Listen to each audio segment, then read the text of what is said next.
Актуализацията на бюджета е факт. Доволни сме. Що ме пред бюджет сме доволни.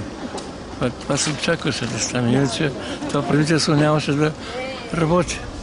А щом се приеде бюджета, значи то ще проработи и всичко, което... Къде отидаха останалите от контрапротеста? Няма ги, изчезнаха. Ами, това са тяхни проблеми. Ние няма да се интересуваме за А тях. вие откъде сте? От Пловдивския край. Как дойдохте до тук? С рейс.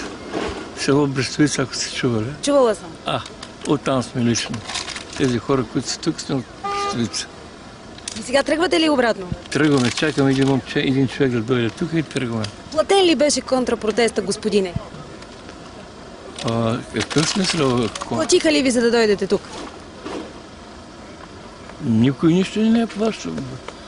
Рейс е организиран, безплатен рейс. Качваме се и идваме. Кой го плати този рейс? Безплатен обяд няма, нали знаете? Разбирам, че няма сега. Точно кой го платил, не мога да ви кажа, но предполагам, на мен не се обадиха от това. От областния съвет на БСП-то. И какво ви казаха? Казаха ли, в толкова също дойде рейса в Брестовица, качват се и идват в София. Не се ли притеснявате в жегите възрастен човек да ходи до София? Ами, за голямо съжаление, не се ни притеснявам, ама така е станало. Така е станала работа. Трябваше да вода групата аз. Бяха указанията до 45-50 годишни хора да дойдат днес. Аз съм много над тях. Обаче трябваше аз да вода групата. Много си фешън. Си. Кажи сега ти защо дойде? Да се разкарам. Да се разкараш? Да. Разкара ли се?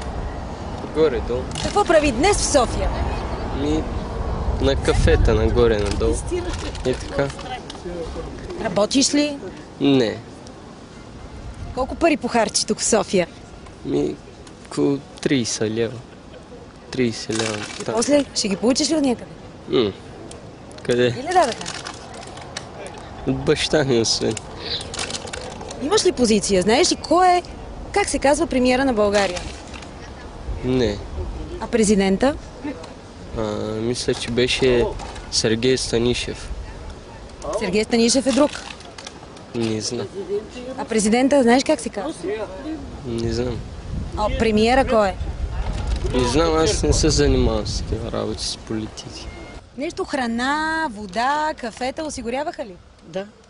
Трябва ли да ви организират от БСП-то да идвате тук на протест?